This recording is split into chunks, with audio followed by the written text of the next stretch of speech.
સુરતમાં સરથાણાના સીમાડા ખાતે આવેલા બ્લુ સિટી એપાર્ટમેન્ટમાં 5મા માળેથી પીયુપીનો પોપડો એપાર્ટમેન્ટના નીચે રમી રહેલા ધોરણ 6ના વિદ્યાર્થીના માથા ઉપર પડતા ગંભીર ઈજા પહોંચી હતી, જેથી કિશોરને સારવાર માટે ખાનગી હોસ્પિટલ ખસેડવામાં આવ્યો હતો, જ્યાં સારવાર દરમિયાન આજે તેનું મોત થયું હતું।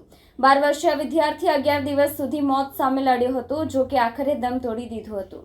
મળતી માહિતી અનુસાર મૂળ અમરેલીના સાવરકુંડલા અને હાલ સરથાણાના સીમાડા ભગવાનનગરમાં આવેલ બ્લુ સિટી એપાર્ટમેન્ટમાં 12 વર્ષીય મંત્ર કેતનભાઈ અકબરી પરિવાર સાથે રહેતો હતો। પરિવારમાં માતા પિતા છે। 12 વર્ષીય પુત્ર મંત્ર પરિવારનો એકનો એક દીકરો હતો।